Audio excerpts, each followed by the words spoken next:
time what is going on, and if the comment is relevant to that discussion, then just copy paste it, Sure. and later on you can copy paste the other comments also which were not relevant in the first place. We are already running live, I think, right? We are. Yes. Yeah, okay. So, good evening, everybody. Welcome to the next session of Optometry Council of India, which we are streaming live on Facebook. And thanks to everybody in attendance. Being a Sunday, I think all of you have taken the trouble to attend this session. So, thanks a lot for that. I'll get into the session right away. So when you look at the objectives of Optometry Council of India, one of the third objective is development and implementation of best practice standards. So that's been one of the main goals, and to also popularize the importance of comprehensive eye exam to all the optometry practitioners in India. If you look at other practices around the world where optometry is regularized, all the bodies who are a regulatory body, they always have a standard best practice standard, which each optometrist, each practicing optometrist is obligated to follow. We being a self-regulatory body, we've just come out with this, and we're trying to implement it with all the practicing optometrists as much as possible. So let me just take you through the best practice standard document. It was launched in 2017 during the World Council of Optometry Congress at Hyderabad. What does the document mean, and what does it say? So in the first part of the document, we deal with the general guidelines for the practices in terms of, you have to be cordial to the patient, you have to provide sufficient time in an appointment for a comprehensive eye exam so that you make sure that you spend enough time with the in each eye examination, and also respect patients' opinion in terms of history or what they would like to be done in terms of their eyes and stuff like that. So that covers the initial part of the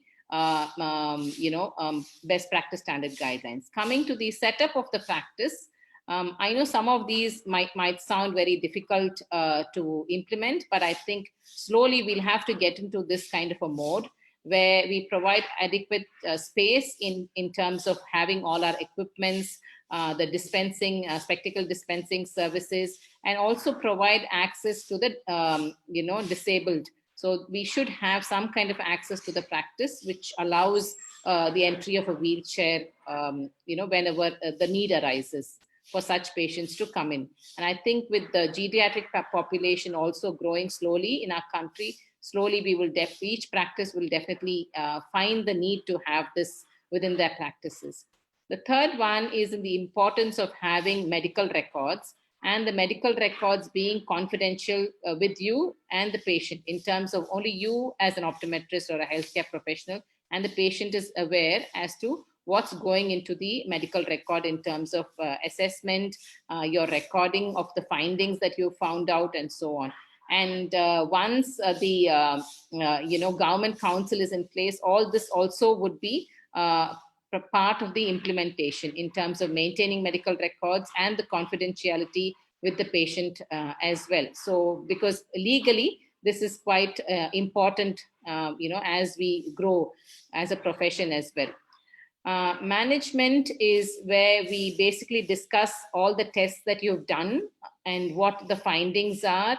And also, if you see here, it says apply relevant clinical guidelines and adopt latest evidence-based techniques. So that's very important. So how do you get to know of all of this? By attending various seminars and sessions, and also being abreast with whatever publications are coming out in the peer-reviewed journals. So it's very, very important that we are having the current knowledge as health professionals, and we adopt any latest evidence-based techniques that is being published or in the press in terms of all the examination procedures.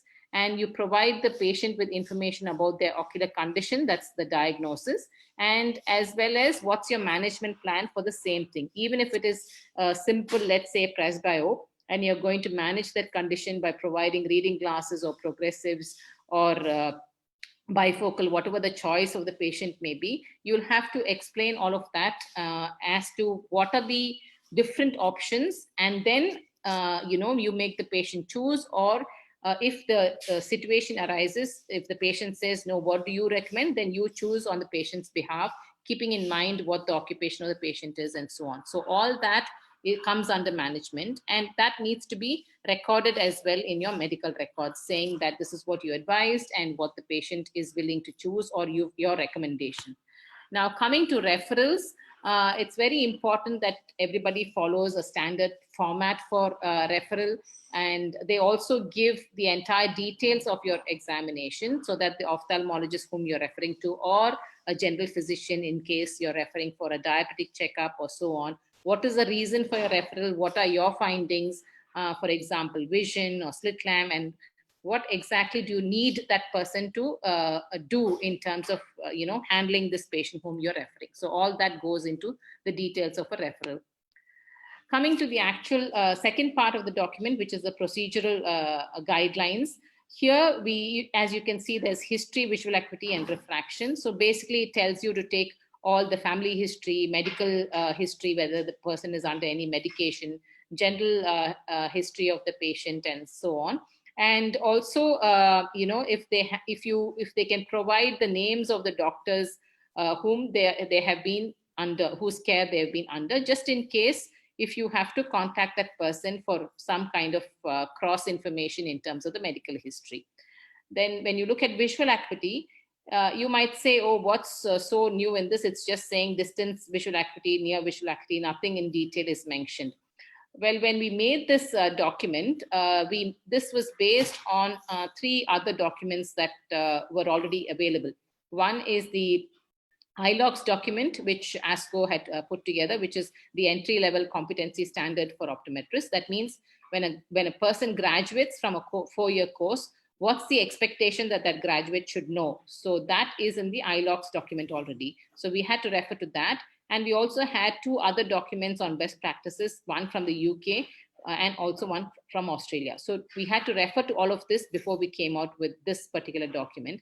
And the reason why we haven't mentioned something like distance visual acuity to be measured by Snellen chart or by logMAR and things like that, we've not gone into the specifics, is because tomorrow there might be some other test which becomes a standard in terms of measuring visual acuity, or there might be some other standard in terms of measuring near visual acuity. So, which means we cannot keep changing the guidelines as, what can I say, science evolves, or the instruments that we are dependent on for a comprehensive eye examination, as those equipment evolve, we can't keep changing the guidelines. So that's the reason why we've not made it very, very specific. And this was also from the experience people who advised us not to be very specific, especially from Australia and UK, the people whom we were referring to and the documents that we were based on. So that also gave us a clue that we should not get into too much of specifics. And same thing with the refraction. It says objective measurement of refractive status, including cycloplegic refraction if required. Now, people might ask, oh, we are not allowed to use dilatation drops. So how is that it's mentioned here? Well, some states, governments have it very clearly written saying that cycloplegia cannot be done by optometrists. But in many states, it's also a gray area. That is number one. And number two is, looking a little bit futuristic once the council comes and so on, thinking in that direction, we have put this. And the third reason is also in case you're working under supervision of an ophthalmologist in some manner, let it be tertiary vision eye hospital or something like that, then definitely a cycloplegic refraction, if warranted, can be done by the optometrist. Coming to other tests, as far as the document is concerned, it deals with ocular motility, binocular vision, and then ocular and systemic health assessment, and the supplemental testing. The ocular motility basically talks about the directions in the cardinal directions that you actually check, then whether they have any phorias, tropias, and vergence measurements. Then comes the systemic, where it's most to do with ocular and systemic, where it's to do with the slit lamp examination, measurement of intraocular pressure, and viewing the posterior portion of the eye, that's the vitreous, and the retinal examination. Visual field testing, we said wherever indicated can be added in this, or can go as a supplement test as well. Wherever you see the need to do it, And some people might have retinal cameras, so that comes under supplementary testing, and OCT, gonioscopy, pachymetry, and all of that. Now, keep in mind that this is just a document for comprehensive eye exam. We do not have documents related to a contact lens eye exam or a binocular vision assessment or a low vision assessment. Those we are building it up slowly. Contact lens one is available, and that all those documents will be going as annexures. So in the annexures, let's say, for example, if you look at a contact lens document, that will have dry eye assessment. If you look at, let's say, a glaucoma assessment or a glaucoma specialty, that will have some of the other tests that are included. So many of these supplementary tests would be covered in one of the other of the annexures that will be included to this particular document on best practices.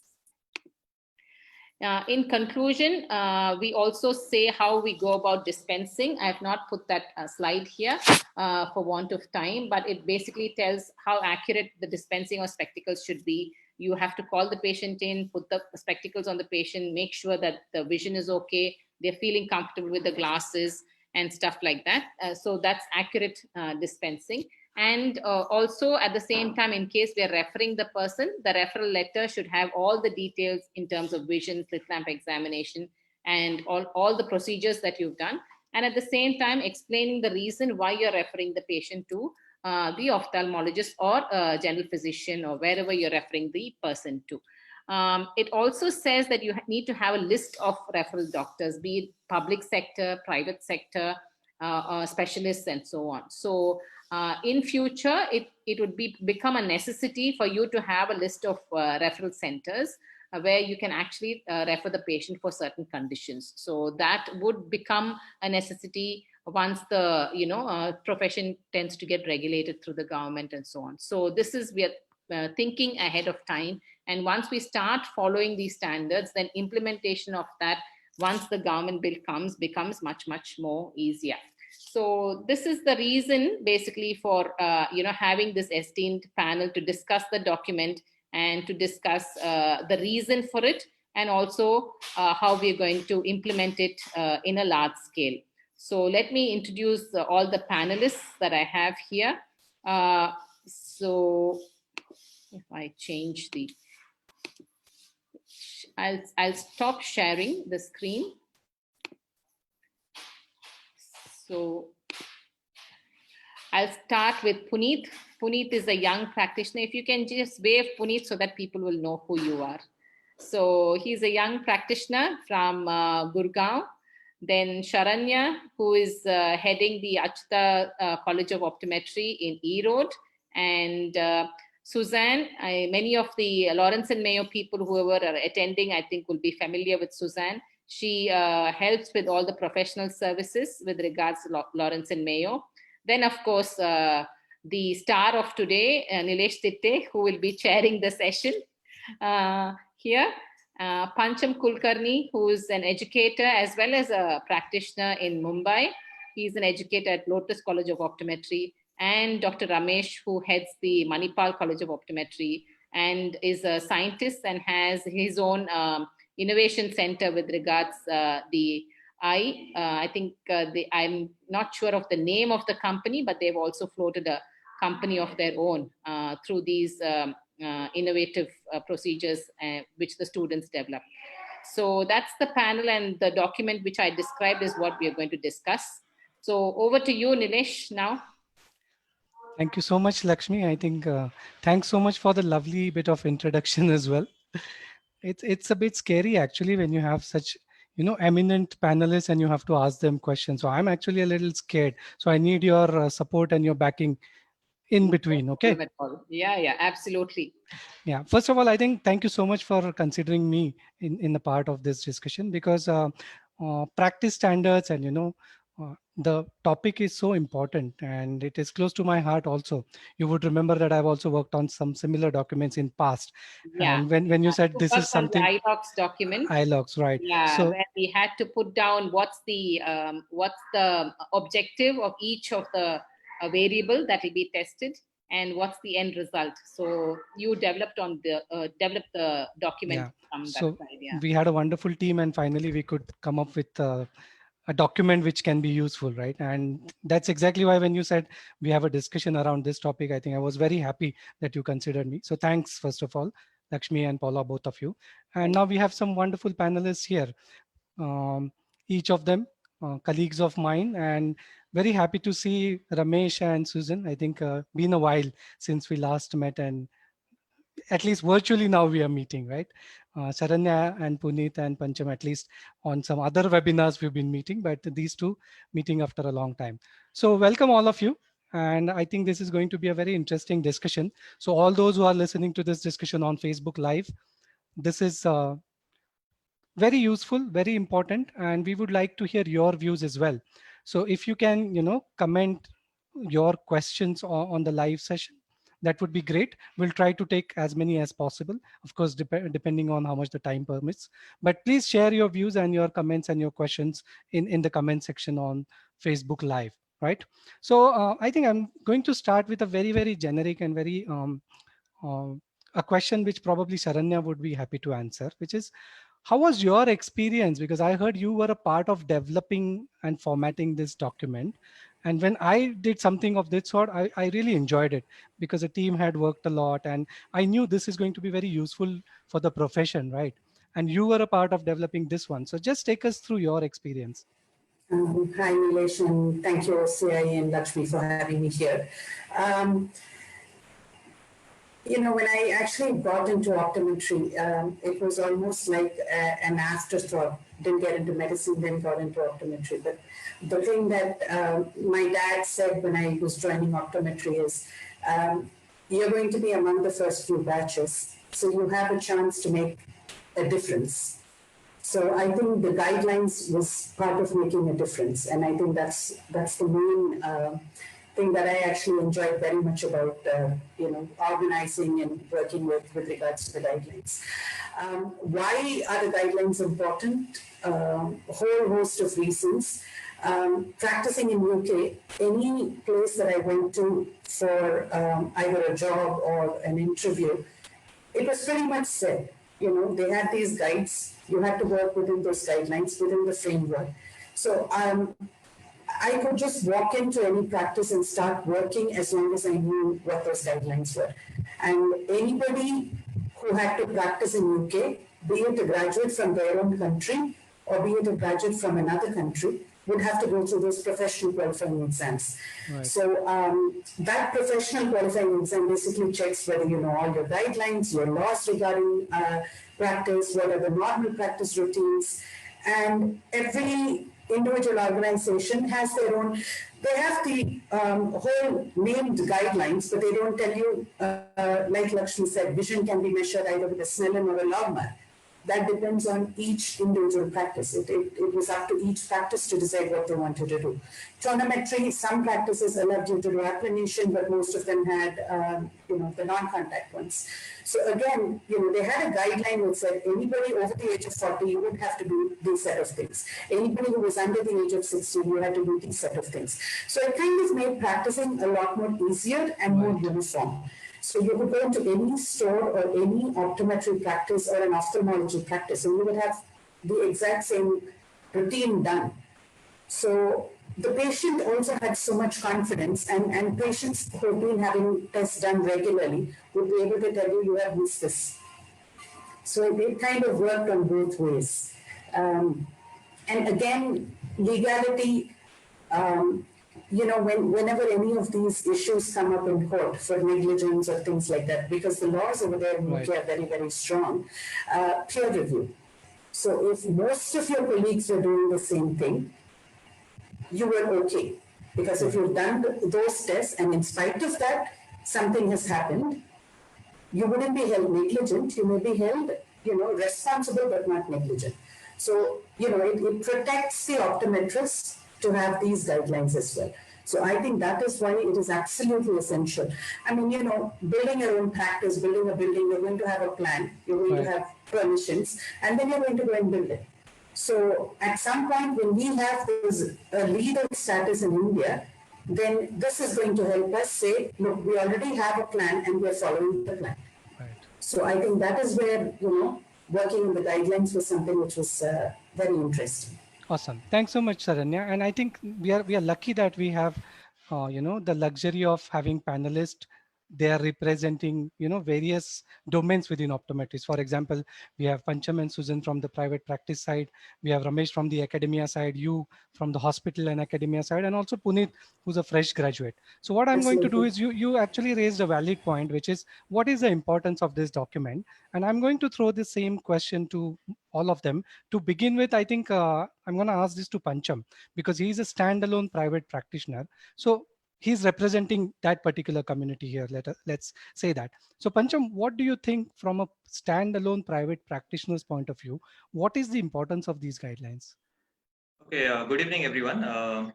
See, I think I'm grateful to OCI for, taking an initiative and creating a Right. guideline because, this is setting a benchmark for all optometrists to follow. Mhm. So initially there was no benchmark. What was taught to us in undergrad, everyone used to follow that. But Right. now we have a benchmark which we need to follow. And what this does is basically we don't miss any diagnosis, especially for a fresh optom. So if you go about following this protocol, I think 95% of the time you don't miss any diagnosis at primary eye care center. Now optometrists are primary eye care professionals. So if you miss a diagnosis at an early stage, it is going to balloon into a more serious complication. Okay, Right. so I think this document is very much needed because it is going to deliver more the eye care more efficiently. So I'm totally in support with this of this document and grateful again to OCI for this.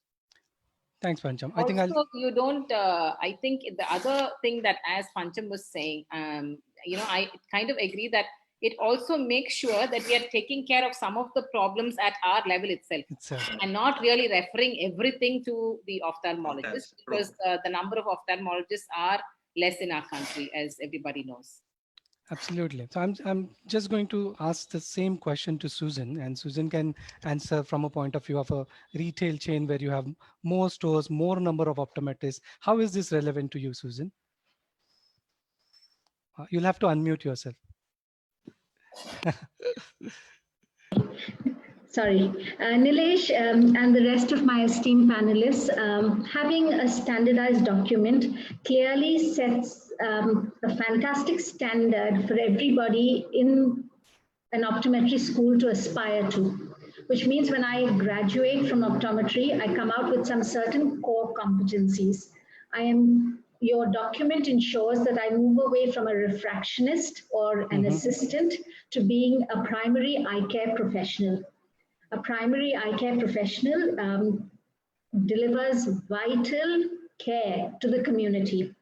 Because this is a standardized document and I represent a pan-India organization, this ensures that the same level of care is something that everybody will have in every corner of the country. So it is a fantastic aspiration. For somebody like me, it is a dream come true.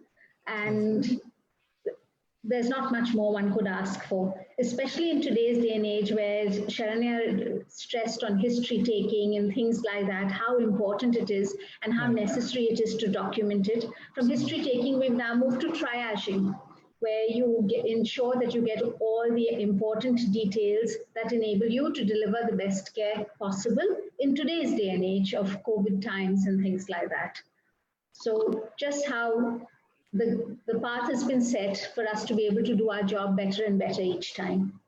And thank you so much for raising that point that, we need to think of ourselves beyond refractionists and a primary eye care professional, right? So let's look at ourselves as a complete comprehensive eye care examination point of view and not just refraction. And then that leads to, Ramesh, because Ramesh is representing an academic organization. So what sense does it make to you, Ramesh, the same document?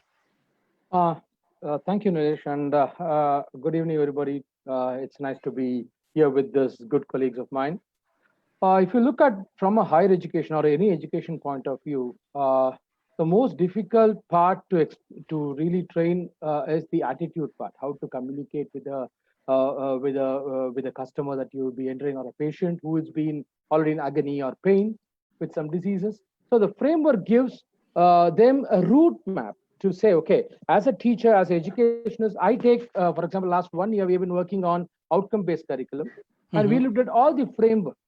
So when we do that, the knowledge part is the most easiest of all because abundance of knowledge part is there. And as a institution or an education providing, like a Manipal Academy of Higher Education or any of the education institutes, we look at how we entertain our competency towards psychomotor, that is skill.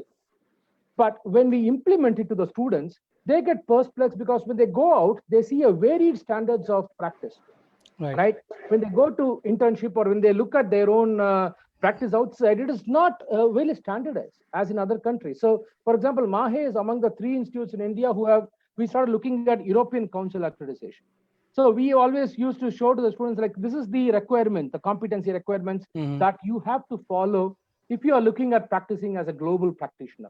So our thing is, my child from optometry should not just be an optometrist for our country, but for the global, because Vasudhaiva Kudumbakam is what we are all going into, right? So it's a global community of professional eye care. And this step that we have now taken, and it's been there from behind our minds for a long time, and thanks to OCI for tabling it now, because it is very crucial, where the student now sees, why is the faculty pushing me towards that? Okay, why am I saying you need to also practice how you talk? Okay, because it's a skill that you are developed. It doesn't come by just teaching, right? You know, the way you talk to a patient is very important. You become good after about 10 years, but from an education's point of view, these guidelines gives the student a clear view. Okay, if I'm learning these things, this is why, if I'm going to be a clinician, this is what I'm supposed to minimum attain. Okay, these are, let me put it as, these are minimum standards that has been set in. And then as an education institute, I inculcate our responsibility is to bring that critical thinking. Okay, why did you select these battery of tests? How do you make that evidence-based approach towards, like, you know, why this decision has to be made? So this kind of higher level of thinking, if we start giving to our students when they come to the 3rd year and final year, I'm sure our profession already, we have abundance of exposure because of the population that we have in a country. But if you look at individual competencies, and with the vision of our council coming into play, this document is a first step to bring in some discipline in our quality of practice. And it's always better to inculcate the right habits in the beginning, right? Rather than changing them later on. Yeah. Catch them young. Catch them young. We say, "Aindil vilayadadu, aimbadil vilayadu." If you have to practice something, start early. Start early, right? Yeah. I like to just comment, Nilesh. So one thing, when we were, if Sharanya remembers, I don't know. So when we were doing this document, when we referred to other documents, they had a whole lot of things to say regarding communication. You know, because we were doing it for the first time, I was getting bogged down. I was like saying so much on communication, so much of importance, because for me itself, it was an eye opener. It's like, of course, we do history taking, and we introduce ourselves to the patient and stuff like that. But unless and until you put it down in writing, right, and say that this is something that needs to be followed, then it really doesn't strike you. It's like, why is it so I used to go back and ask, why is this thing so important? Then after discussions, I kind of said, yes, this is really very important. It is actually important. Really very important. Yeah, and I think it is such a straightforward thing. It's such a given thing that we take it for granted. That's the problem, right? And then we realize that communication is probably the most important thing in in all the relationships, whether it is student, educator, patient, and practitioner, or even husband and wife, right? So communication is the key to all the relationships, right? So if I may just chip in before we go to yeah, of course. Go ahead, Ramesh. In this sprint, the main challenge from education point of view was, how do we evaluate, right? You know, so I'm gonna pause you a little bit here, because that we are going to discuss the challenges, because I think we need to discuss it in a bit more detail. So we'll come back to you. Now, as we have heard from the Educational Institute, let's go across to Puneet, who is recently graduated from an educational institute. And does it really make sense to you, Puneet? You think it is important, or ये senior लोग ऐसे ही बातें कर रहे हैं, ऐसे कुछ लग रहा है आपको? No. Good evening, sir, and everybody. So I have to state that this is not only important for the optometrist, this is ultimately beneficial for the patients. The patients are now ensured that they will get the best practice standards. So first of all, I want to compliment you for that particular answer. And I agree that if you think from the patient's point of view, everything will be fine. There's just one mindset if we change, instead of thinking from our point of view, what is the best for patient? If we just start thinking on those lines, I think we'll do a phenomenal job. So thank you for bringing that upfront. Please continue. And so talking about from the perspective of a young graduate or a young practitioner who sits in front of a patient, this document fills us with confidence and reduces our chances of errors. So we are now relaxed that we know what we are doing. This is the right way, and the council has recommended us to do this. So this is the only procedure we have to follow. Now, as Saranya ma'am has also mentioned, it keeps us safe in the legal matters also. So Right. we are safe that we are doing the right thing. It is nothing illegal. We are all allowed to do this into our practice. We know what we can do and what we have to refer. We have the referral guidelines also with us. So in a way, the document tells you what to do and also why to do. I think that is important. And when we teach our students a particular thing and we tell them the scope of that and the requirement of why we are doing it, I think it makes it easy for them to imbibe that. Would you agree to that, Puneet? Yes, sir, definitely. And suppose if now COVID era is going on, if I get sick, I somehow get sick with any disease, I am on leave for 10 or 15 days, then I have the document ready. The second optometrist is also the same competent to take up the patient. The patient will get the same services. So this ensures the same quality maintains within the organization, within the optometrist clinic, and the patient will get the same services in spite if the same practitioner is available there or not. Right. So it is a dream, Lovely point. which is basically, it is not a subjective. It is not a person dependent thing. It is system oriented. So every other person will also follow the same steps, right? Thanks, Yes. Puneet. I'll come back to you. If I had a magic wand, I'd like to clone Puneet into many, many, many optometrists. Because this is music to my ears, coming from a young practitioner, really being sensitive to the patient, as well as being sensitive to all the procedures being done in a standard format. It's absolutely, Yeah. as I said, if I had a magic wand, I can see Sharanya like smiling, No. But if we had magic wands, we would have created so many Lakshmi Shindes, so many Saranyas, so many Susans, so many Panchams already, right? So unfortunately, not happening. That's not happening. We have to do the hard bit. I think we are doing a good spell now. Like, Yeah, we I are think we are getting doing- word spread through this good Yeah. portal. I think we are We're doing our bit. we are doing our bit, and that is thanks, Puneet. That is a very, very, very important. Yeah. See, this is one of the I- reasons I why I'm also- always eager to listen to the youth, because they come up with some brilliant Absolutely. ideas, and probably we've overlooked certain things and they actually, tell us what we are overlooking. So it's great to listen to these guys. So Puneet, I'm going to come back to you a little later. Sharanya, did you want to add something?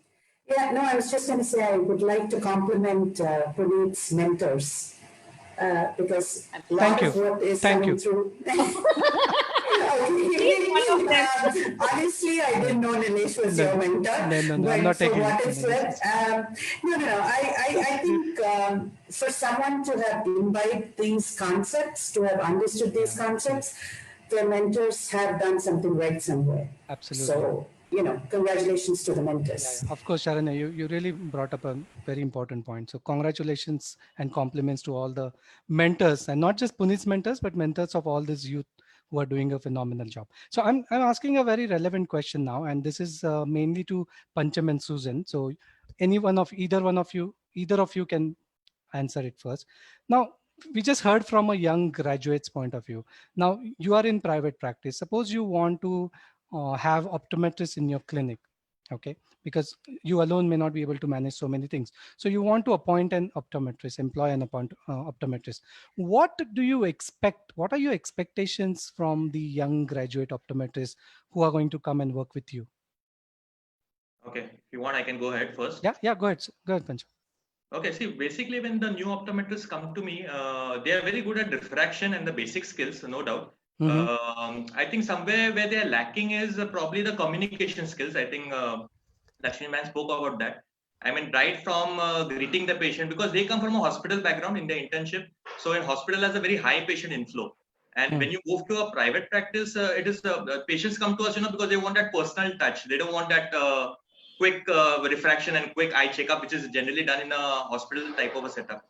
So they are still in that mode. So we need to counsel them. Yes, you need to spend some more time. This is a private practice. So people are generally coming to you for a second opinion or to re-examine their refraction. Right. And sometimes we need to tell them how to, give the message across also. Like suppose like somebody has a glaucoma or a cataract. So, they are very blunt in saying that. So you need to counsel them in the communication skills. You need to, put that in a very sensitive manner. Like, you don't want to scare the patient. Because if you scare him, he's next time not going to come to you. Correct. So you have to, those skills I feel lacking a bit. And another thing what I've observed is, I don't know why this trend is there. The optometrists don't want to, sell the glasses and recommend any glasses or spectacle lenses or frames. They somehow are just satisfied with the refraction part With diffraction. and counseling, and that's it. They don't want to, because that is such an important aspect. What lens to wear, the measurements, which frame will ideally, suppose a progressive error, which frame is ideally going to suit the patient. The sales staff is not qualified to do all this. The sales staff, just trying to think what is going to generate more profit. They don't know the technical aspects of it. So I feel, I think it's there. I saw that in the document also. Yes, it's there in the That, document, yes. then document. So that just clicked in my mind. That is also an important integral part of a optometrist, and they should, look into it. Yeah. Right. It So- goes to quite an extent in terms of dispensing, Pancham. So, Yeah, part of dispensing. Yeah, it's And part Jim, actually, some of it, I think, stems from the fact that they think that's what an optician is meant to do. They don't realize that, we are supposed to guide what the optician is supposed to do. So I think that stems from that sort of a prejudice which exists in a lot of minds. They find it very strange that I sometimes walk out of my room once I see the patient. I take them to the store, explain what I want them to wear. I explain to my staff what exactly I want them to give, and then tell them, come and confirm with me before you actually dispense anything. Right. Sometimes it may not be the most expensive progressive. I may just give them a pair of intermediate glasses because that's all they need. So that's the need So of depending on what is the need of the patient and what is the best solution. Absolutely. So it's absolutely essential. I totally agree with you. Good points, Pancham. Thanks so much. And I'm sure the academicians and the young students are listening to this. They'll make a note of that. Anything from your side, Susan? Ramesh, I'll come to you. Certainly, Nilesh. So here again, it's repeating, moving from refractionist to primary eye care. Yep. If you consider that India is going to be the diabetic capital of the world, the fact that you are so accessible as an optometrist to the community, the fact that you will do a fundus exam and you will ensure that they get the necessary secondary care that will preserve their sight, because it's preventable sight loss. And Right. if you say that we are going to be close to 70 million diabetics in 5 years' time and close to 80 million diabetics by 2030, then this is an important thing to be delivered. So moving from being just refractionists to primary eye care providers is absolutely essential.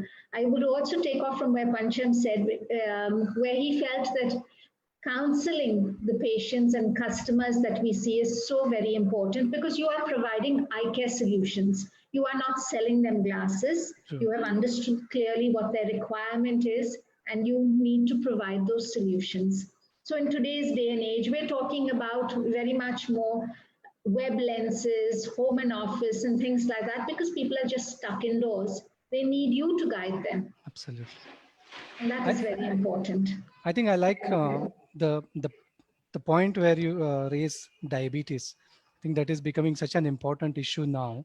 And we being the first line of defense, I think we need to be able to start doing the screening test and whatever is required to pick diabetes at an early stage, right? So absolutely love that point. Yes, Ramesh, you wanted to say something, is it? Yeah, go ahead. And I'll come back to Saranya if you have any points as well. So thanks to Pancham and Susan, I think the points that you raised are the primary thing that we think of when we look at competency delivery from a higher education point of view. The first thing that we had to look at is, I would like to address what Susan ma'am said, because that is being a clinician and as an evidence-based practitioner, I would like to push this thought process or the clinical skills. So we have to make it very mandatory that we should move away from direct ophthalmos to alone, but with slit lamps that are being quite commonly used, looking at the retina through the ophthalmoscopy, binocular stereo biomicroscopic evaluations will help solve most of our problems. Okay, and today in India we are having affordable imaging systems that makes us much more objective in nature. So a young practitioner who's difficult to look at the retina, but you could invest in imaging technique and use that as a telehealthcare and recommendation, so that your role as optometrist is growing just from being an refractionist to a professional. Okay, so you are, as we train our students from the second year onwards, we focus mainly on, hey, why do you need to, they need to really focus on not just learning a technique of doing Satlam, but they need to also look at how competent are they to do those examinations and how critical thinking are they. See, that is where one level of education has to start from every education thing is, can they make a logical and a scientific reasoning of, oh, I see a certain lesion in the eye, and that is where this is leading to. So those are frameworks that we have to really start in our curriculum itself. And that is what many of our institutes in India have been really focusing on. And the aspect of dispensing, the fine art of dispensing is how we introduce here in our curriculum, is to say that, why it is important not to just give a refraction and give a prescription to a patient. We need to guide them through and select the process. So we do a lot of mock exercises in our curriculum. So, we give them those troubleshooting aspects and want them to really comment with us and be a volunteer patient. They have to convince me or any other volunteer before they go into internship year. Right. So it all starts from the mindset of, oh, I've been trained in that way. So that is where I really want to echo as an educationist, and also say to my colleague education providers, we have to really imbibe this thought that, hey, this communication aspects and these aspects of fine art of dispensing and scientific, retinal evaluations and other skills are something that you can't just finish off within just by giving a theory exam, theory class. Right. So you have to be more innovative in a way of Right. teaching. Then students are Right. very spark, they can buy it. So thanks, Ramesh. It's heartening to know that you are already implementing these steps and you're already looking in that direction. Puneet, do you agree to this? What these guys are saying, that these are also important aspects of the optometrist domain and skills. And do you think you were trained enough for that? Yes, sir, I agree with all the esteemed panelists. Okay. The You don't have to. You can disagree. That's okay. No, sir. Actually, I agreed, because when Pancham sir said that we need to know the technicalities also, we need to know Right. which suits the patient, we need to know about dispensing and other specialties too. There's one more point I want to keep the conversation going on, which is what the younger optom expects from an organization, an optometrist clinic. Absolutely. Now the other way around. Yeah. So, am I audible, sir? Yeah. Go ahead. You're very audible. Okay, so the first one is you try to make them involved in a creative way. Give them some activities or anything. They are very enthusiastic in spreading awareness. As Okay. today's 23rd, you might see your social media flooded with posts regarding optometry. Hashtag optometry, hashtag eye care. Why? Because there's a group running Optometry Students Power. That group, they create content over entire month, and then they post it on the 23rd, each 23rd of every month. So they are doing this voluntarily. Okay, why they are doing this? Because they are in need to spread awareness. They are very active into creative ways. They can do wonders actually into this sector. So if you involve them in a creative way, if you teach them in a creative way, they are very eager to join, and they're not looking for any pay raise or something to go anywhere else. What they require is the creative aspects and the comfortable environment to work in. Thank you so much, Puneet. I think that's such a solid point and so good to hear that. And I have experienced that there is so much creativity.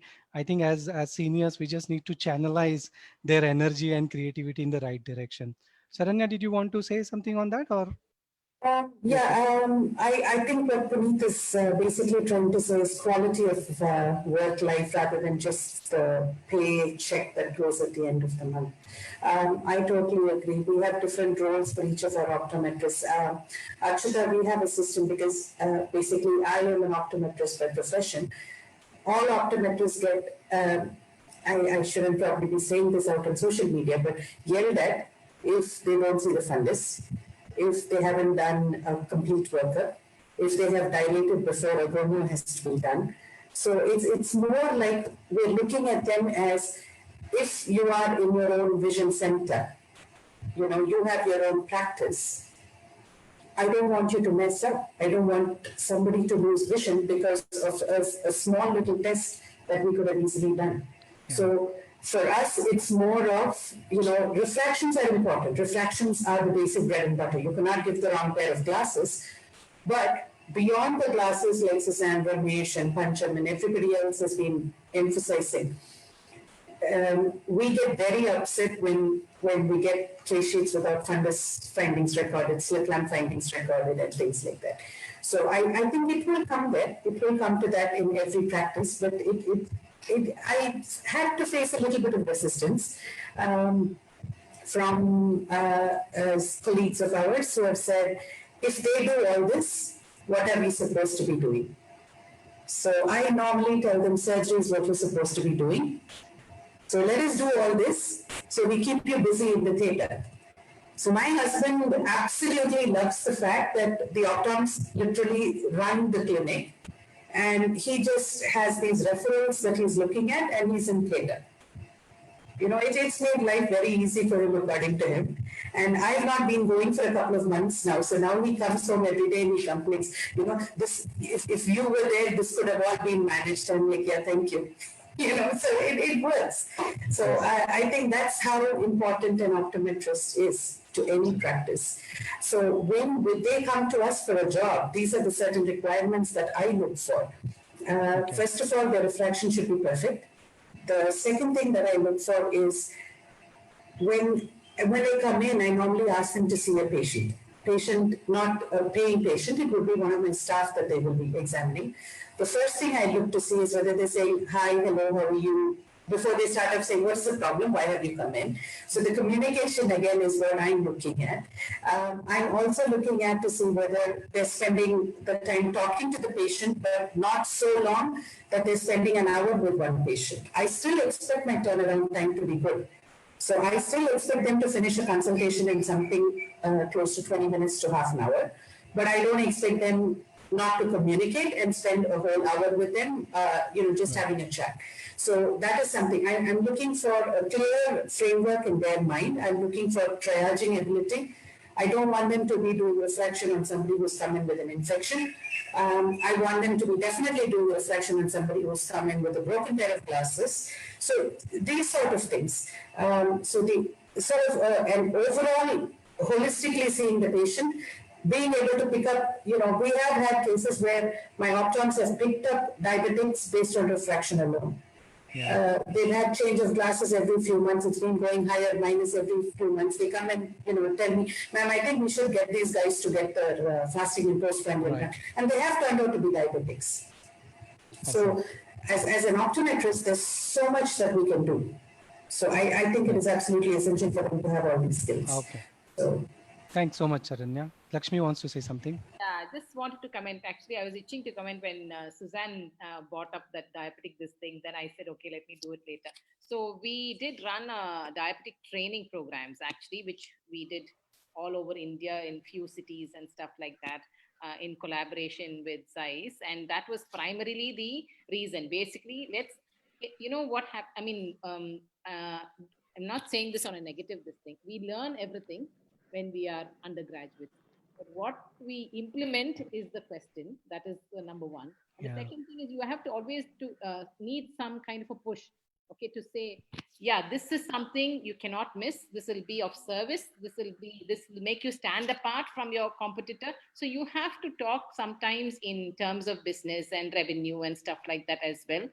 In certain groups, because if you've been practicing, let's say for 8-10 years or something, and then you say, why would I do a diabetic? I've been practicing for so long. So for those kind of people, you have to say, this is something you have to do. You'll pick up diabetics if you do this. You will be of service, which you have to be even otherwise as a healthcare provider.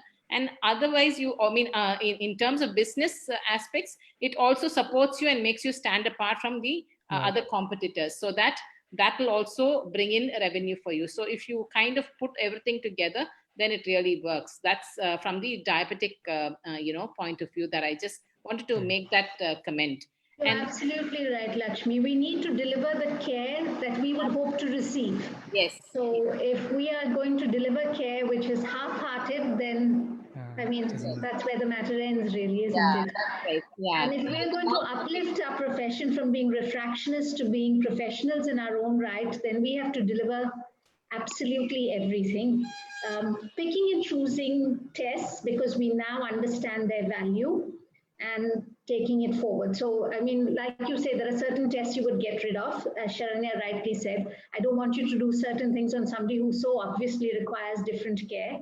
I want you to be completely well informed and pick the right things for that point in time. Yeah, that's right. Lovely. I think it's Ramesh, you have a point. Just Yeah. before I allow Ramesh, let me remind all the viewers on Facebook, if you want to ask any question, this is the time. Post your question there and we'll pick the relevant ones. We'll ask the questions to the panelists. Yeah, Ramesh, go ahead. Yeah, so that's 2 points I would like to just quickly say. So one aspect is like, whenever, though I'm not been a independent practitioner, I've mostly been in hospital setup, and now Right.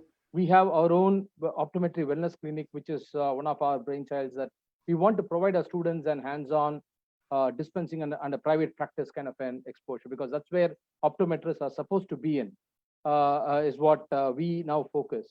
So one thing that we were looking at is like, when I discuss with my colleagues, they say, hey, patients go, they don't ask this here.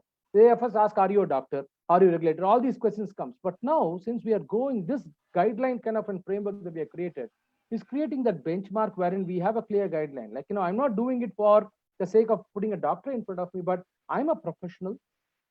We care for your eyes. That message goes very well when we start implementing these standards in our practice. And that is what, when the regulatory frameworks comes into play, that's what we are going to be looked at with more binocular eyes, right? So we don't want our practice to be quack or my students' practice to be named as quack, because at the very early phase of any council activity, there's a lot of hustle fuzzle is going to happen till it gets to a plateau, right? When you as a practitioner get these disciplines and start providing the best professional care, you are always on a smooth curve to success. That is one thing. And then the one way that we started bringing them, as Susan ma'am and others, we were talking about how to select even a visual acuity chart or depending on what the patient needs. The one twist I made, with which I imbibed from the Canadian way of eye care, is after history taking, we started introducing look at the retina.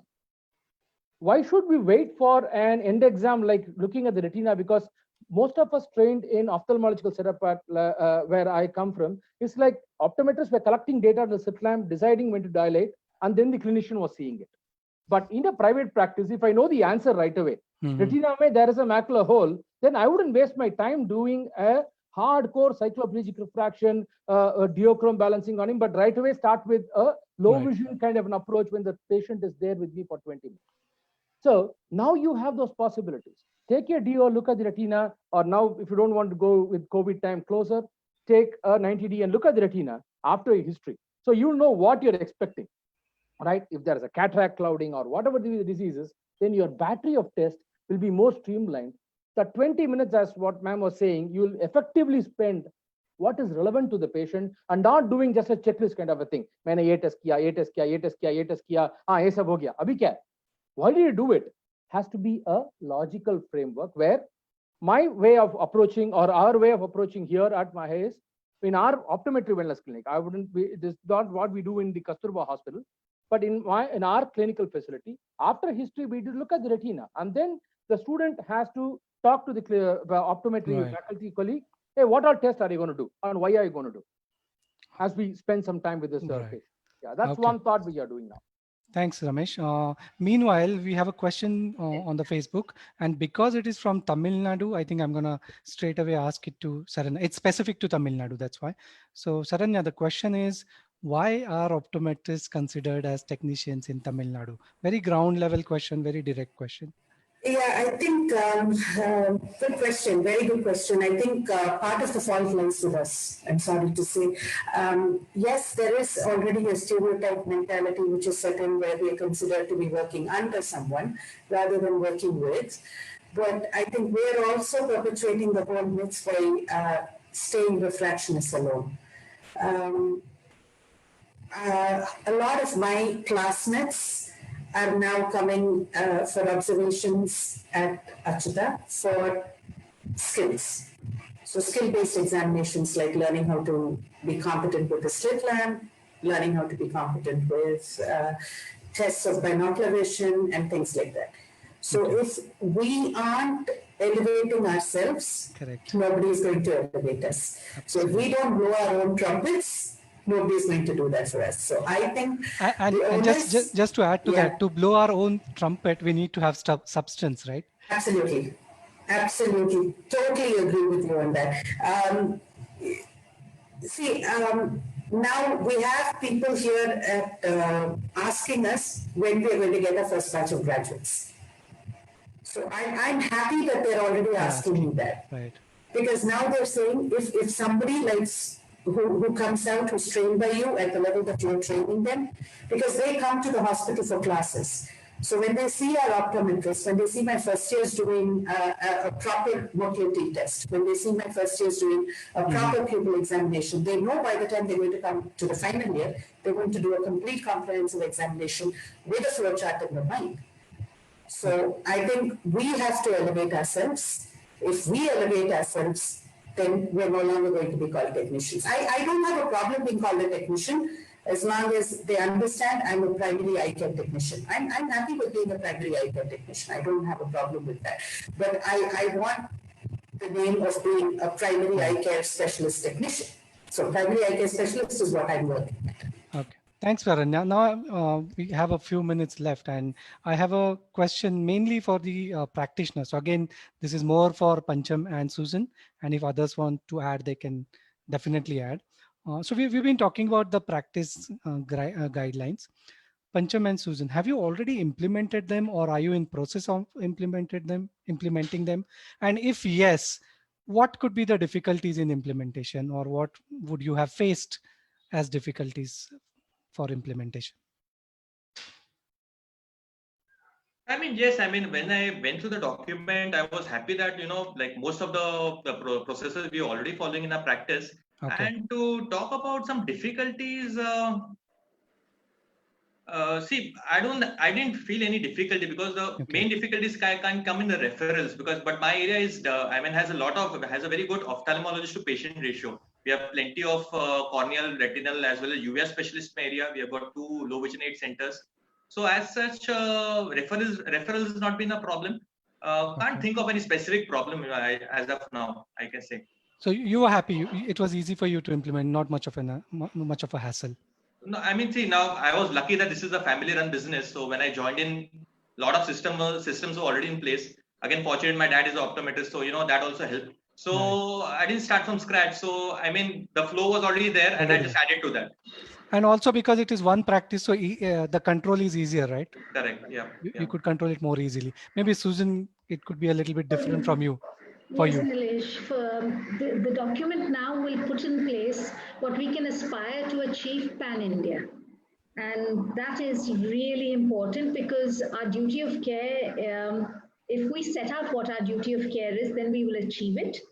And everybody, irrespective of where they are in the country, will be assured of competent primary eye care. So this document really is achievable, it's aspirational, it's doable, it is everything that I could hope for. And awesome. I mean, need I say more? I can only hide my excitement and say how important and special it is, and we must do it. Doing pre-qualifying exams will consolidate this knowledge that has been put in there. Our young graduates will come out so much more confident, so much more sure that they believe in themselves and will be able to deliver everything that this document says we can deliver. And it will just uplift our profession completely. So, I mean, that's my wish list and everything all combined. No, actually the excitement is very visible on your face, Susan. And I think OCI can take some credit for that.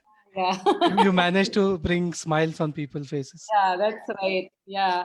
And, I was, there's always criticism from somewhere or the other in terms of, this is just comprehensive eye exam. How are we going to do it? How are we going to do this? And how can you expect to do a fundus examination or, intraocular pressure check and stuff? I just have a small analogy, which I think most of you can actually relate to.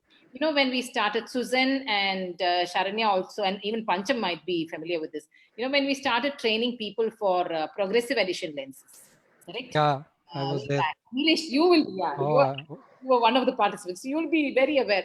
In those days, I mean, the kind of backlash initially when we were getting, oh, इतना expensive है, क्यों advise करना है? ये भी plastic है, bifocal भी plastic है, दोनों plastic है, इतना महंगा कौन खरीदेगा? All that, but we just stood our ground and continued to do it.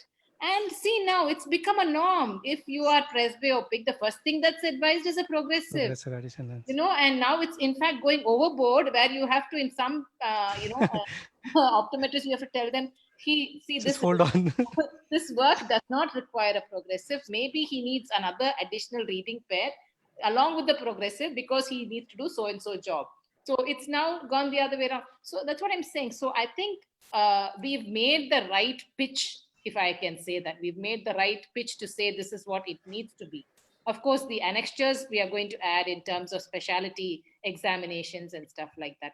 But I think, this is going to help us in terms of reaching that standard, which we actually ought to have to start with. We ought to have that.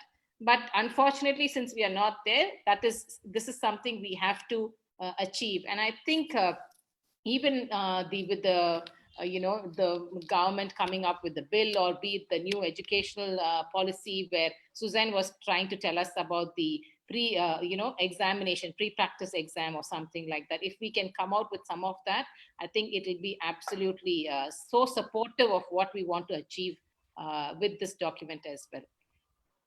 Awesome. Yeah, Ramesh. Yeah. Lakshmi, one aspect is we guys from research and also from clinical thing, we are adding more use cases of presbyopia for PAL. We are even bringing in myopia control as PAL as one of the good forms. So don't worry, PAL is going to be there for long, and we'll ensure that PAL is use. PAL is our PAL. Technology is good. Right. No, I gave it as an analogy, Ramesh. That's all. Yeah. No. I see, the way I'm looking at is this, like, when I looked at this document earlier on, one aspect was, as a single practitioner, they all think itna invest nahi karna hai, but it is not much of investment in comprehensive eye examination.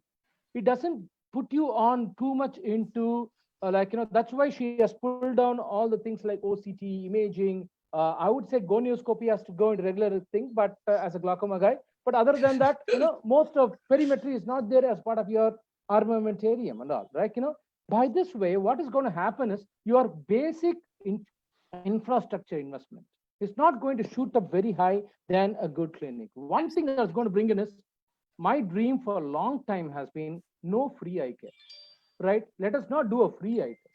By bringing in this professionalism, by putting in your professional self in front with these competencies, and slowly increasing our objective examinations, like why can't optometrists have a perimetry in your place, or 2 or 4 of you have together, spend in OCT, spend in things. When you invest in these things, you will never offer yahan pe mera eye test free hai. No, because your time as a professional has to be really paid off. And that is what the youngsters... so much, Ramesh, at your comment. Puneet is enjoying every bit of what you're saying.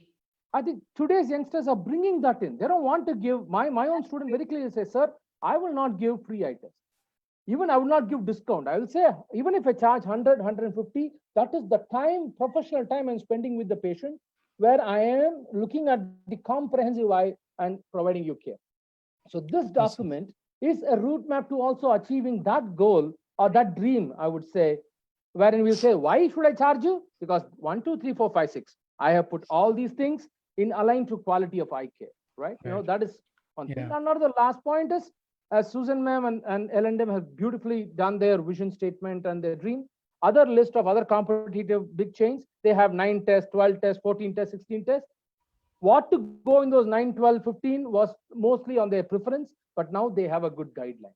So they can slightly really have to tweak in, so that those 9, 12, 11, 12, 15, 20, 100 tests you do, but do it for a cause, for, as Puneet beautifully said, patient first, so not the customer first. It is so amazing to listen to, the practical or financial side from an academician, which generally does not happen. But it's really heartening to see that. And I absolutely like the point where, because every time you ask someone to do something, the first question is, no, yaar, that will cost me. Right. So how do you justify the cost? Is it actually that much? Is the cost actually that high? Number one. Number two, if you have to invest something, is it worthwhile investing in that? And once we have this value proposition, I think people understand. So thanks, Ramesh, for bringing in that Neelesh, aspect. Yeah, I'm gonna allow you, Paula. I know that because this is the first time I'm seeing you after 1 hour. So please go ahead and raise your point. Actually, Ramesh sir has actually kind of, Hit the forced nail. me to pitch in, because exactly this was the thought when we we introduced the guidelines. The cost part was what we were discussing. Lakshmi ma'am would agree, and we were actually working on a document with list of instruments and various organizations which sell those instruments, and what will be the financial kind of investment if a person wants to set up a clinic. So we are kind of working on that kind of a document. Wow. And this is a good platform where I think we have just got the boost to keep working on that, and finally maybe introduce it very soon. So Ramesh, these ladies are actually 2 steps ahead of us, man. Yeah, awesome. Yeah, Yeah, they're already thinking on the lines which right. you're suggesting. Segregated it into initial practice, then midway, and if you want Specialty, yeah. very expensive setup with all the gadgets, then how much it will cost. So I think that would be a really good step. So That One will one one really real helpful. strength that's going to come to us is with the council, with government support. The council comes into play. Getting a bank loan or getting some financial support to establish these investments will be more easier. Like how our colleague professionals, the clinicians with from ophthalmology and other colleagues easily Right. get those funds. That Yeah. will become easy for us also. So those True. hurdles have been taken care at various leaders at various levels. And the visionary with our Prime Minister, he did mention about this bill in the recent talk when he gave at RGHS. So it is something like, it is there in the front line. And now it is time for us to be prepared to deliver what is expected from the public health aspect. I think that is the responsibility each one of us have to take and also propagate. Awesome, Ramesh. Unfortunately, we have overshot. So Lakshmi, quick. take one question because I thought that is something both Sharanya also can pitch in. Basically, the question is: can diploma holders treat patient according to OCI? Is it legal? Treat is Treat. What do you mean by treat? Treat is a very tricky word. Please do not treat any diseases. Do not say in terms of writing therapeutic prescription. Legally, not. we are not allowed.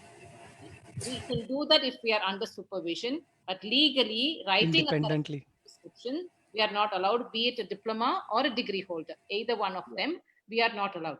It's more of a co-management word that we should use. Treat can also mean giving them contact lenses. Treat can also mean giving them low vision. Prescribing a pair of glasses. Yeah, all of them. It is coming under. Or treat a binocular vision disorder with vision therapy. That's possible, right? Absolutely. Yeah. All of that comes under treatment. So there's yet another question similarly saying, can we treat other ocular diseases because we don't have an ophthalmologist nearby? You cannot. Please do not cross your lines. When a few people cross the line, the entire profession suffers a huge setback. Please do not cross your lines. And there are so many things to do. Much to do with Exactly my point. Exactly my point. People say, I want to treat diseases. I said, do you know everything that an optometrist can do well enough? And are you doing that? If yes, come back. See, I have a therapeutics prescription, sort of an authorization in UK. I can prescribe in the UK because I've gone through a separate therapeutics course, which is a year long. I have to go through so many vivas, exams. I have to write so many tests before they even allow me to do that. But I don't prescribe in India because I'm not allowed to prescribe in India. True. Yeah, so I think we need to stay within our lines. Yes. Yeah. Please do. Very much, Sharanya. Very much. So I would if I quickly add upon, the one thing that we have to really look at is learn about diagnostic drugs and be good at using the diagnostic drugs well. Yeah. Absolutely. and Yeah. and know, because every dilation, even a diagnostic drug has complications, and are you taking the responsibility? So now is the time saying that mere paas counseling nahi tha, we are only self-regulated, so koi nahi aake puch sakta. No, that's not going to happen. You have to take responsibility.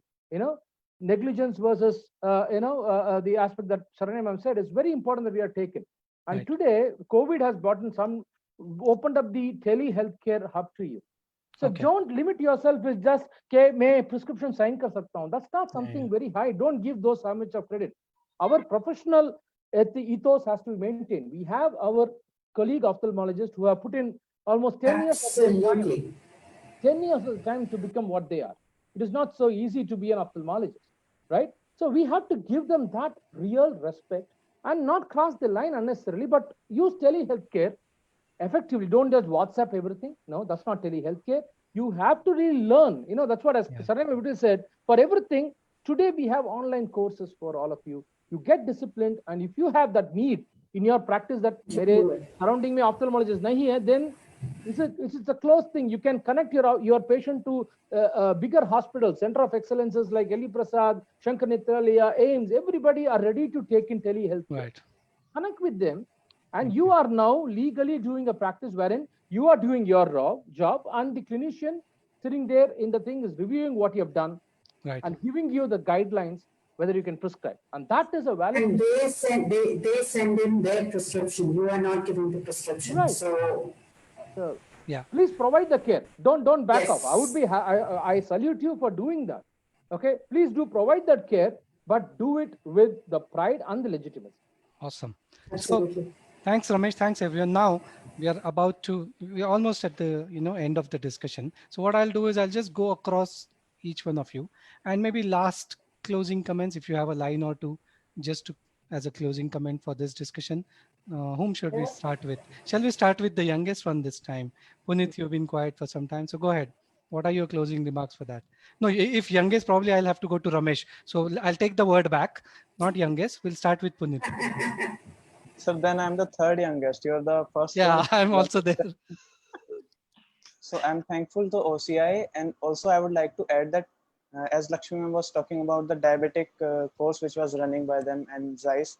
So I was one of the attendee into the course, and it was so good that I now know almost everything about how to manage, how to refer in diabetic cases, when Lovely. to refer, whom to refer. So these courses help us, and as Ramesh sir was talking about how tele-ophthalmology and teleoptometry is gaining momentum nowadays.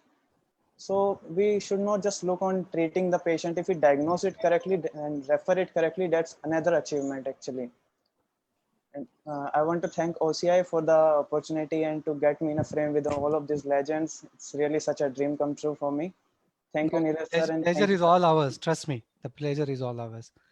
Pancham, any closing remarks? Yeah, like pretty much a very good session, I must say. Good discussion we had. A few questions few questions which I have at personal level. Is this the whole document? And if not, then when is the full document going to get accessible to everyone? It's there on our website, Pancham. The whole document is there on the website in the sense, the concise, the summary points. But as far as the annexures are concerned, because we have only one annexure, we thought we'll compile all the annexures together and then release all of them together in terms of binocular vision, low vision, and all of Is there a timeline decided for that, or like it's a work in progress? work in progress. I wish I could give you saying that I'll give it to you in 2 months' time. But I think that's something we look at within the next 2 months is what I can say. That as well as the instrument budget, okay, that we are looking at in terms of initial practice, midway, and high level. So all those three, they're almost ready. We just have to tweak it a little bit. And those also, I mean, that can go hand in hand with the best practice as well, because then the practitioners will know how much of investment they need to do. So maybe Lakshmi, just a quick suggestion. Maybe on the Facebook post, you can comment the website again, saying this is where the document is. So those who are watching and other people can always go back and refer. Thanks, Pancham. Susan, any comments? Just a quick one, which is this fantastic document becomes a reality on an everyday basis. I really look forward to that. Yeah, that would be a dream come true, right? Absolutely. Thanks, Susan. That's marvelous comments. Marvelous. I think I would have made my day. You know, if somebody says that, my day is made. Thank you, Ramesh? Lakshmi. Ramesh, any closing comments? It's a document that gives our students a very ready reckoner when we say to them, this is what is expected out of you, and this is why we are training you to at least the minimum. So because the brightest is easier, and the student with the lower theoretical marks and things, they also can aspire to achieve these things. So this is where I see this is a very good document.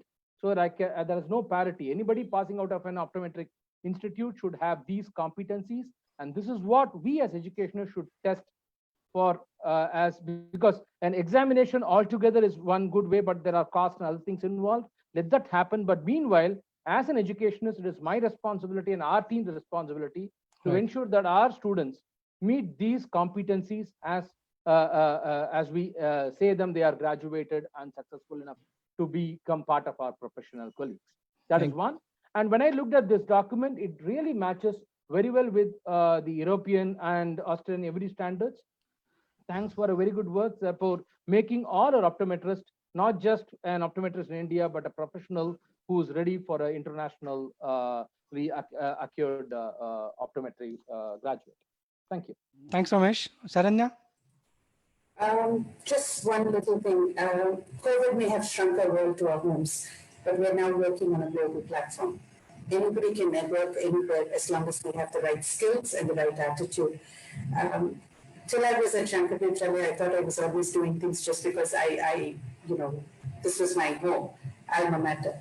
When I went to UK and I did the exam, and when I qualified at that exam, that gave me a big boost of confidence in my own abilities. So hopefully we have those competency exams coming in India as well, as some of the panelists mentioned. If we have that, we'll be actually empowering our optometry graduates with the confidence and the knowledge to come out and be very good practitioners. So here's hoping. Thank you so much, Saranya. So thank you so much, guys. I thoroughly enjoyed this session and learned a lot as well. And always, it's lovely to connect with all the colleagues. So that's from my side. I'm going to hand it over to Lakshmi for just the final closing. Yeah, thanks, everybody. Actually, I really enjoyed it, and We can see that in your Absolutely. voice, on your face, everywhere. Comments from Puneet initially when he just put the patient first. That was like, I think I've achieved what I wanted here. I mean, that really struck me, Puneet. I'm not exaggerating. You have no idea how happy I was when you said put patient first. It is absolutely heartening to hear. Music to ears. Music, absolute music to my ears. And I'm sure to Suzanne's also, because she's smiling. We really feel so happy that, as Sharanya said, about your mentors, that they have instilled such values. And as long as you guys, the younger generation, think in that direction, I think our job is made. I will retire in pretty much a few years' time, I think. This is, great. ये मैं बहुत सालों से सुन रहा हूँ. It doesn't happen. It doesn't happen? Okay. You're waiting for my retirement, Nilesh. Okay, I got the clue. Puneet, you'll have much to live up to. You know this, don't you? No pressure. No pressure, exactly. Okay. So lovely time, and I hope everybody listening also enjoyed the session. And as me and Paula always say, that although we are the hosts, we also get to learn so much in each one of these sessions. Something new comes up, some new idea comes up, something that triggers us. So tomorrow I'll go and say, okay, let's start working on this document and this. So it's so heartening to. Paula को tension आ गया. अब कल से क्या document? अभी क्या बोलेगी ना? And thanks to Paula, who's hosting everything and making all the background arrangements for all of this. So without her support, I know this wouldn't have been so smooth. Awesome. So thank you very much, guys. See you around. Take care of yourselves. Yes. Stay safe. Stay safe and healthy. Thank you. Thanks a lot. All the best, OCI. All the best. Thank you. Thanks, Nilesh. Wonderful session. Thank you.